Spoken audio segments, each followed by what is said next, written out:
वो पूछती है कि क्या सच में ये तुम्हारी पावर है। तो इस पर लियोनिस कहता है कि हाँ, लेकिन फिर वो और कुछ नहीं कहता। वो कहता है कि हमें बाकी मॉन्स्टर पर ध्यान देना चाहिए। अब वहाँ पर और भी बहुत सारे मॉन्स्टर आना स्टार्ट हो चुके थे। दूसरी तरफ हम अभी बाकियों को देखते हैं, जैसे कि साकुया, जो कि अपनी पावर का इस्तेमाल करते हुए बहुत सारे मॉन्स्टर को एक साथ खत्म कर रही थी। और रेजिना के पास एक बहुत ही खतरनाक कैनन थी, जो कि इतनी पावरफुल थी कि वो मॉन्स्टर एक ही अटैक में मरते जा रहे थे।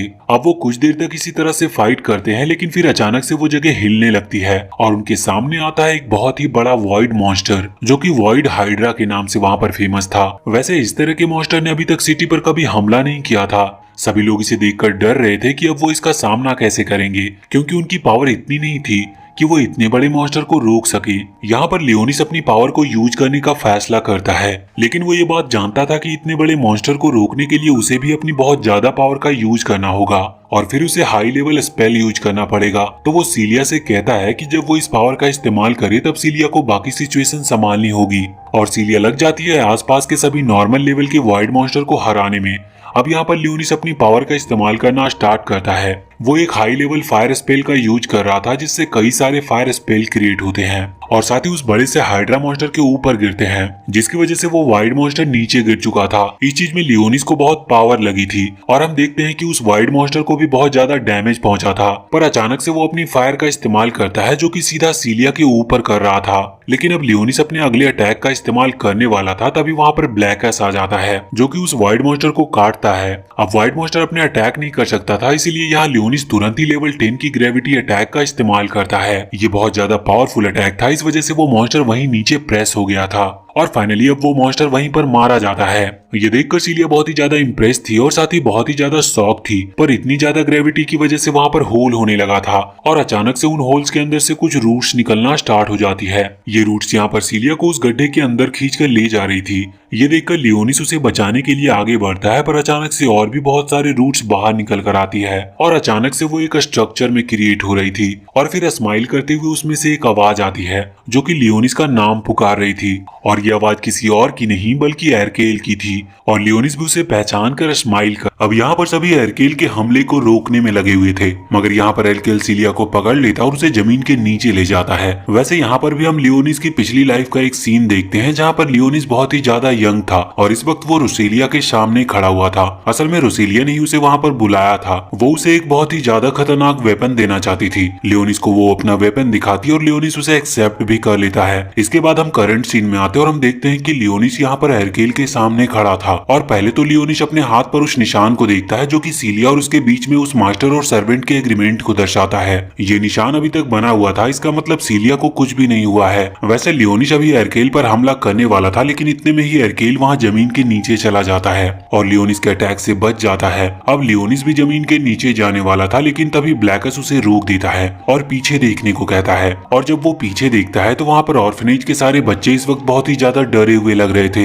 लियोनिस उन्हें जाकर समझाता है और कहता है कि वो सीलिया को सही सलामत वापस लेकर आएगा। उसकी बात पे भरोसा करके सभी बच्चे शांत हो जाते हैं। इसके बाद लियोनिस उन सबको घर के अंदर जाने को कहता है और उनके आसपास एक बैरियर क्रिएट कर देता है। साथ ही उसने यहाँ पर अपने कुछ स्केलेटन सोल्जर को भी खड़ा कर दिया था, जिससे कि कोई भी ड्रैगन या फिर कोई मॉन्स्टर वहाँ पर हमला ना कर सके। इसके बाद अभी लियोनिस वहाँ से सीधा सीलिया को बचाने के लिए निकलने वाला था, लेकिन इतने में ही ब्लैकस को कुछ आवाजें आती है और जब वो उस डायरेक्शन में जाते हैं तो वहाँ पर एक ट्रांसमीटर पड़ा हुआ था और ये ट्रांसमीटर अभी एल्फाइन के ट्रांसमीटर से कनेक्ट था। वैसे एल्फाइन को दिखाने से पहले हमें बाकी लोग जैसे रेजिना और साकुया भी दिखाई जाती है, जो कि इस वक्त उन सभी क्रिएचर से लड़ रही थी। यहाँ पर एल्फाइन अब ट्रांसमीटर में लियोनिस से बात कर रही थी। लियोनिस बताता है कि सीलिया को पकड़ लिया गया है। एल्फाइन उस ट्रांसमीटर के जरिए आसपास देख सकती थी और वो देखती है कि हालात और भी ज्यादा खराब हो चुके हैं। वो थोड़ी देर सोचकर लियोनिस को उस लोकेशन पर जाने को कहती है, जहाँ पर उसे थोड़ा सा डाउट था कि वहाँ उसे सीलिया मिल सकती है। अब लियोनिस तुरंत ही उस जगह के लिए निकल जाता है। इस तरफ एल्फाइन के ऊपर अचानक से एक मॉन्स्टर हमला करने वाला था, लेकिन इतने में ही सैरी वहाँ पर आकर उसे बचा लेती है। पर वो खुद से ये कह रही थी कि लियोनिस एक डीमन लॉर्ड होकर मुझसे इस तरह लोगों को बचाने वाले काम क्यों करवा रहा है।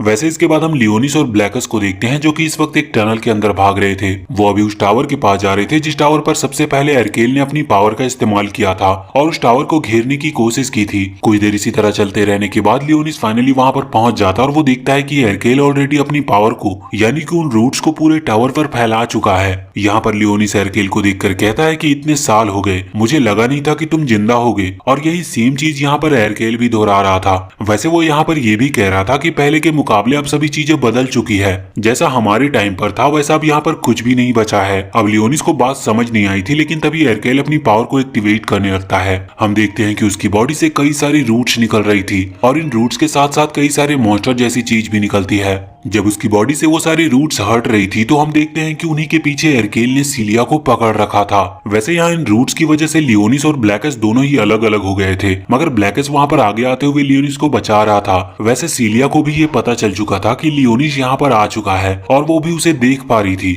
वो खुद को आजाद करने की कोशिश करती है लेकिन इसका कोई फायदा नहीं होता। यहाँ पर हम देखते हैं कि अचानक से एरकेल लेवल 8 के मैजिक स्पेल का यूज करता है जो कि इतना खतरनाक था कि वहाँ पर कई सारे छोटे छोटे फॉर्मेशन क्रिएट हो जाते हैं। वैसे लियोनिस और ब्लैकस उन अटैक से बचने की कोशिश कर रहे थे, मगर आखिर में लियोनिस को इस अटैक से थोड़ी चोट लग जाती है। ये सब यहाँ सीलिया को भी पता चल रही थी। वो अभी ये सब देख रही थी और सोच रही थी कि कुछ भी करके मुझे यहाँ से आजाद होना होगा, लेकिन वो रूट्स इतनी ज्यादा पावरफुल थे कि वो उसे रिलीज नहीं होने दे रही थी और इस चीज से सीलिया को बहुत ही ज्यादा दर्द भी हो रहा था।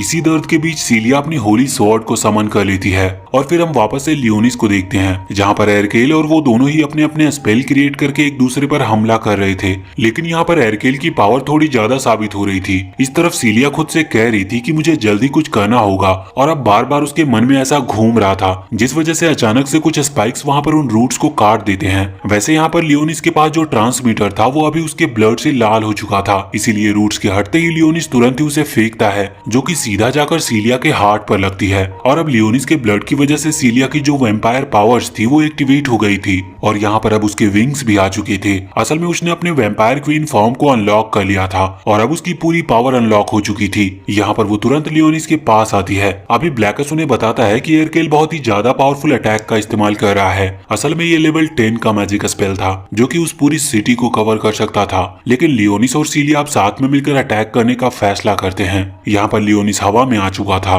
वो अपनी डीमन स्वॉर्ड को समन करता है, लेकिन रोसेलिया ने उसे बताया था कि इसका इस्तेमाल वो तभी कर सकता है जब वो अपने किंगडम के लोगों को प्रोटेक्ट कर रहा हो। ब्लैकस उसे रोकते हुए कहता है कि ये तुम क्या कर रहे हो, डेस्टिनी में तो ये नहीं था, तुम सिर्फ अपने किंगडम के लोगों को ही बचाने के लिए इसका इस्तेमाल कर सकते हो। पर लियोनिस कहने लगता है कि डेस्टिनी अपने हाथों से लिखी जा सकती है और ये भी मैं यहाँ के लोगों को बचाने के लिए ही कर रहा हूँ, इसीलिए आज से ये मेरा किंगडम है और यहाँ के लोग मेरे लोग हैं। इसके बाद लियोनिस उस तलवार का इस्तेमाल करते हुए मॉन्स्टर को यानी कि एरकेल को हरा देता है। सभी लोग इससे बहुत खुश थे, मगर लियोनिस की हालत बहुत ज्यादा खराब थी। अगले दिन हम देखते हैं कि वो इतना ज्यादा थक गया था कि वो अभी अपने बेड पर से उठ भी नहीं पा रहा था। तभी वहाँ पर सीलिया आकर कहती है कि मुझे अभी और माना की जरूरत है, क्योंकि कल जितनी भी माना मुझे मिली थी वो उसी लड़ाई में खत्म हो गई। ये सुनकर लियोनिस तुरंत ही अपनी उंगली पर थोड़ा सा कट लगाता और उसे अपनी ब्लड का ड्रॉप देता है। वैसे बाकी सभी वहाँ पर आ चुके थे और वो थोड़ी सिचुएशन को गलत समझ रहे थे। इसके बाद अब सीन चेंज होता और हम देखते हैं कि एरकेल की वजह से यहाँ पर सिटी में बहुत ही ज्यादा डिस्ट्रक्शन फैल चुका था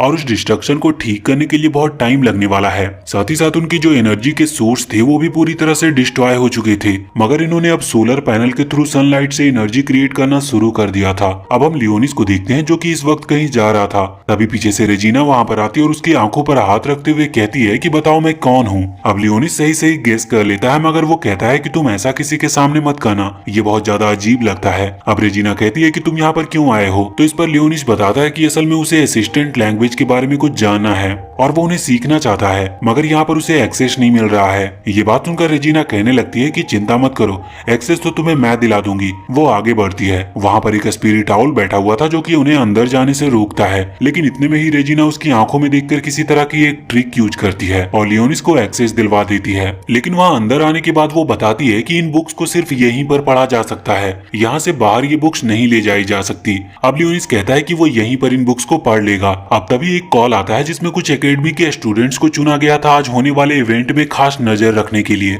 असल में ये इवेंट कुछ नहीं, बस वहाँ प्रिंसेस आने वाली है तो उसका ख्याल रखना है और उस पर नजर रखनी है। इस चीज के लिए रेजिना को भी चुना गया था तो वो तुरंत ही वहाँ से चली जाती है। अब लियोनिस को भी सीलिया का कॉल आता है जो कि उसे कब से ढूंढ रही थी। लियोनिस उससे कहता है कि ठीक है, मैं कुछ देर में तुमसे मिलता हूँ। अब यहाँ से सीन चेंज होता है और हम एक ग्रुप को देखते हैं जहाँ पर कुछ एल्फ थे और कुछ बीस्ट टाइप के जानवर थे। यहाँ हमें ज्यादा कुछ तो नहीं बताया जाता, बस हमें इतना पता चलता है कि ये लोग सिटी के उस प्रिंसेस को किडनैप करने का प्लान बना रहे थे। पर यहाँ पर एक लड़की थी जिसका नाम एल्सा है। वो कहती है कि हम उन्हें हरा नहीं सकते क्योंकि उनके पास होली स्वॉर्ड की पावर है। अब तभी वहाँ पर एक और लड़की आती है जो कि कहती है कि तुम चाहो तो मैं उन्हें हरा सकती हूँ। उनमें से कोई भी उसे जानता नहीं था, इसीलिए ये कहते हैं कि हम तुम पर कैसे भरोसा कर लें, आखिर तुम हो कौन। जिस पर वो बताती है कि मैं डेमी ह्यूमन हूँ और इसके बाद वो अपने पास से एक होली स्वॉर्ड निकालती है जिसके अंदर पूरी तरह से डार्क एनर्जी भरी हुई थी। वो सब ये देखकर शॉक हो जाते हैं और जैसे ही वो लोग उस होली स्वॉर्ड को देखते हैं तो उन्हें लगता है कि ये भी ह्यूमन है, लेकिन वो बताती है कि मैं ह्यूमन नहीं हूँ, मैं डेमी ह्यूमन हूँ और ये स्वॉर्ड एक डीमन होली स्वॉर्ड है। जिसके बाद वो वहाँ पर खड़े उस टाइगर बीस्ट को कुछ एनर्जी देती है और कहती है कि मैं तुम्हारी मदद करने के लिए ही यहाँ पर आई हूँ। और साथ ही वो यहाँ पर अपना प्लान भी बताती है। वो ये भी कह रही थी कि उसे बस इनसे एक चीज चाहिए।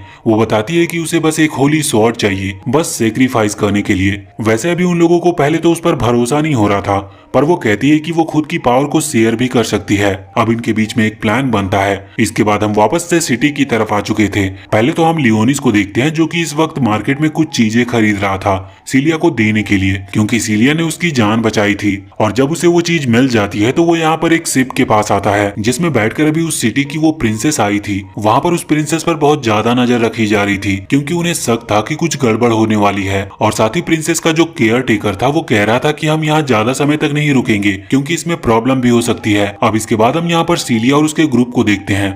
वो लियोनिस को ही ढूंढ रहे थे। अब लियोनिस वहाँ पर आकर सीलिया को वो गिफ्ट देता है। गिफ्ट ज्यादा महंगा नहीं था पर ठीक था। अब तभी वहाँ पर उनकी एकेडमी की क्लास प्रेसिडेंट आती है। उसे यहाँ पर बहुत बाद में बुलाया गया था, लेकिन वो कहती है कि मैंने सोचा था कि मैं पहले ही चली आऊँ। वैसे इसके बाद अब यहाँ पर सभी लोग भी शिप पर जा रहे थे, मगर हम देखते हैं कि शिप के ऊपर पहले ही वो ग्रुप आ चुका था जो कि प्रिंसेस को किडनैप करने के लिए निकला था। वो लोग यहाँ पर उस शिप के लोगों को खत्म कर रहे थे और हम देखते हैं कि वो जो दो बीस्ट है वो कुछ लोगों को मारकर उनके चेहरे निकालकर खुद के ऊपर मास्क की तरह लगा लेते हैं। और अब ना जाने उनके पास किस तरह की पावर थी कि वो जैसे ही ऐसा करते हैं तो अचानक से उनकी पूरी बॉडी उसी आदमी की तरह कन्वर्ट हो जाती है। अब वो शिप में घुल मिल चुके थे और हम देखते हैं कि अभी बाकी सभी उस शिप के ऊपर बहुत एंजॉय कर रहे थे। यहाँ पर लियोनिस बैठकर अभी प्लानिंग कर रहा था कि उसे क्या करना है। वो अपनी पूरी आर्मी क्रिएट करने के लिए और साथ ही साथ वो अपने प्लान्स को भी लिख रहा था। तभी वहाँ पर सैरी आ जाती है। अब लियोनिस उसे देखता है तो उसके कपड़े जो थे वहाँ शिप के वर्कर की तरह थे। वो पूछता है कि क्या तुम यहाँ पर भी काम करके इन्फॉर्मेशन निकाल रही हो, जिस पर वो कहती है कि हाँ बिल्कुल। अब लियोनिस पूछता है तो बताओ तुमने क्या इन्फॉर्मेशन निकाली। तो इस चीज पर सैरी कहने लगती है कि ये पूरी शिप डिफेंस सिस्टम से भरी पड़ी है,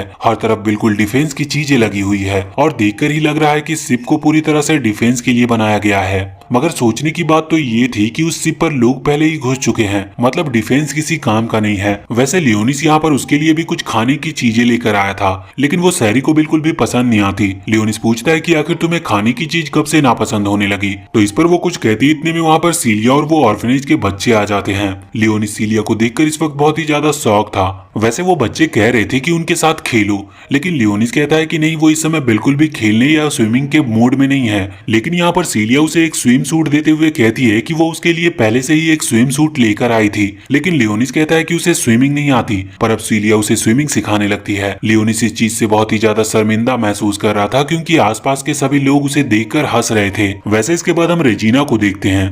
वो अब भी बहुत ही ज्यादा उदास बैठी थी और सोच रही थी कि अभी शिव को बहुत देरी हो चुकी है। वैसे इसके बाद हम रेजिना को देखते हैं। वो अभी बहुत ही ज्यादा उदास बैठी हुई थी और सोच रही थी कि अभी शिव को बहुत देरी हो चुकी है, कुछ ही टाइम में प्रिंसेस यहाँ से चली जाएगी। उसे शायद प्रिंसेस से कोई बात करनी थी पर वो कर नहीं पाई। दूसरी तरफ हम प्रिंसेस को देखते हैं जिसके पास अचानक से वही लोग आ चुके थे जो कि यहाँ भेष बदल कर आए थे। उनमें से एक अभी प्रिंसेस के उस खास केयर टेकर को मार देता है। प्रिंसेस तो ये देखकर बहुत डर जाती है और वहाँ से भागने की कोशिश भी करती है, पर वो भाग नहीं पाती। अब यहाँ पर शिप के अंदर भी सभी लोगों को घेर लिया गया था और एकेडमी के स्टूडेंट्स को अलग अलग और बाकी लोगों को अलग अलग बांध दिया गया था। और अब बात निकली थी कि सैक्रिफाइस करने के लिए किसका सैक्रिफाइस दिया जाएगा। मगर यहाँ पर लियोनिस को तो अभी ये चेक करना था कि प्रिंसेस को कुछ हुआ तो नहीं, क्योंकि ये उनकी एकेडमी की जिम्मेदारी थी और साथ ही साथ उन्हें ही सभी को बचाना भी था। इसीलिए वो वहाँ से गायब हो जाता है, जिस वजह से वो सभी शॉक थे कि आखिर लियोनिस अचानक से कहाँ चला गया। दूसरी तरफ हम शिप के मेन रूम में आते हैं, जहाँ से उस शिप को ऑपरेट किया जाता है। यहाँ पर प्रिंसेस को बांध कर रखा गया था, वो भी असली स्नेक से।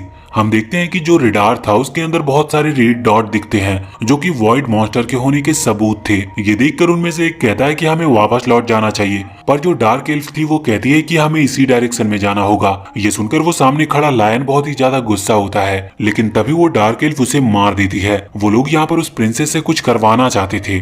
हम दूसरी तरफ देखते हैं कि रेजिना, जो कि अभी शिप के बाहर बैठी थी, तभी उसके पास एक छोटा सा पेट आता है। ये पेट प्रिंसेस का था और प्रिंसेस ने ही उसे छोड़ा था, जिससे कोई शिप के बाहर उसका इशारा समझ सके। अब जैसे ही रेजिना उसे देखती है तो वो समझ जाती है कि जरूर कुछ गड़बड़ है और अब उसने भी शिप पर जंप कर दिया था। असल में पहले वो बाहर रुकी हुई थी, अब अंदर वो लियोनिस से मिलती है। लियोनिस कहता है कि तुम यहाँ पर क्या कर रही हो, और इसके बाद वो उसे सारी सिचुएशन भी बताता है। जिसके बाद रेजिना कहती है कि उसे जल्द से जल्द उसकी सिस्टर को बचाना होगा।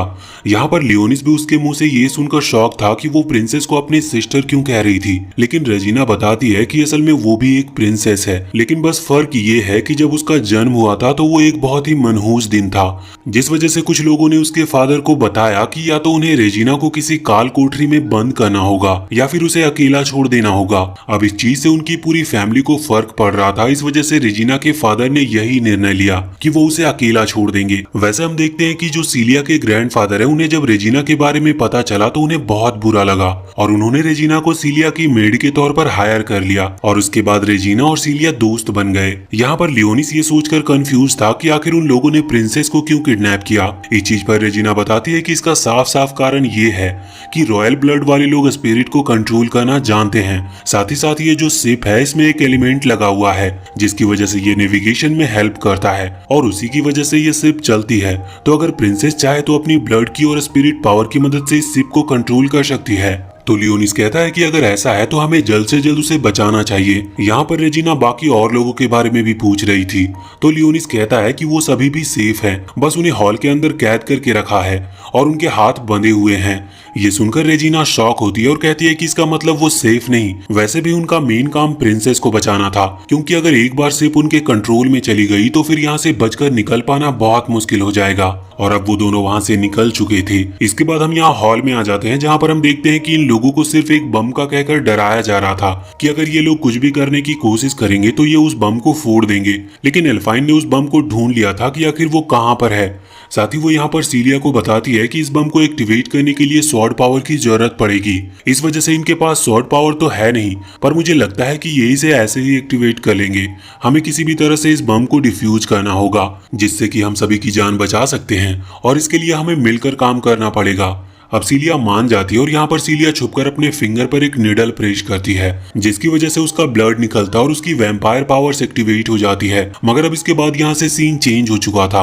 अगले सीन में हम वही उस शिप की मेन जगह पर आते हैं जहाँ से उसे ऑपरेट किया जा रहा था। लियोनिस और रेजिना वहाँ पर पहुंच चुके थे, लेकिन वहाँ और कोई भी नहीं था। रेजिना ये देखकर हैरान थी और उसे समझ नहीं आ रहा था कि अब वो क्या करे, लेकिन तभी उसे याद आता है कि जो पेट प्रिंसेस के पास था, मतलब जो कि रेजिना को यहाँ पर लेकर आया है, वो एक स्पिरिट पेट है। इसीलिए तुरंत ही वो उसे उठाती है और उसके थ्रू प्रिंसेस से टेलीकाइनेसिस से बात करने की कोशिश करती है। उसका लक अच्छा था कि वो फाइनली प्रिंसेस से बात कर पा रही थी। वैसे प्रिंसेस भी हैरान थी कि आखिर ये कौन है, तो वो पहले उसकी आइडेंटिफिकेशन पूछती है। अब रेजिना उसे कुछ बताती है और उसके बाद वो कहती है कि अभी तुम कहाँ पर हो और क्या जिन लोगों ने तुम्हें किडनैप किया था वो तुम्हारे साथ हैं। तो इस चीज पर वो प्रिंसेस बताती है कि हाँ, वो मुझे कहीं ले जा रहे हैं। वैसे यहाँ पर रेजिना ये भी पूछती है कि जो वो करना चाहते हैं उस चीज को रोकने का क्या तरीका है। इस चीज पर प्रिंसेस उसे कुछ बताती है, पर यहाँ पर हमें पता नहीं चलता कि उसने उसे क्या बताया। आगे हम देखते हैं कि यहाँ पर अभी रेजिना लियोनिस से कह रही थी कि उसे जल्द से जल्द जाकर उसकी छोटी बहन को बचाना होगा। लियोनिस कहता है कि चिंता मत करो, मैं जाकर उसे बचाऊंगा।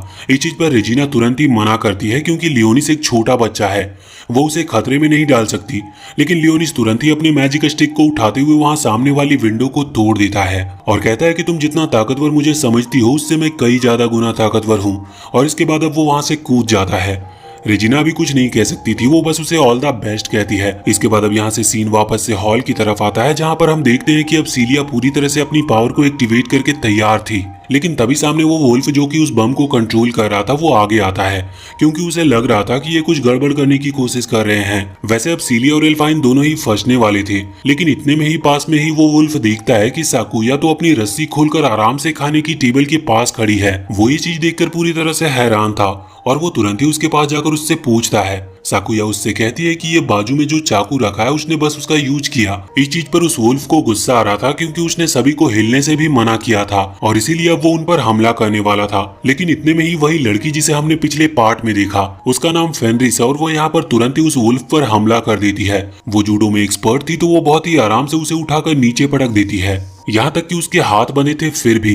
अब वैसे यहाँ पर ये बिजी थे, इतने में ही हम वहाँ देखते हैं कि वो लड़की जो कि उस वुल्फ की ही टीम की मेंबर है, वो तुरंत ही इन पर हमला करने की कोशिश कर रही थी। मगर तब तक यहाँ पर एल्फाइन ने अपनी रस्सियां खोल ली थी और पावर का इस्तेमाल करके उसे रोक लिया था। और अब उनके बीच में फाइट स्टार्ट हो जाती है, जहाँ पर हम देखते हैं कि फेनरिस अपनी आइस पावर का इस्तेमाल करके उस वक्त उस वुल्फ को जमा देती है।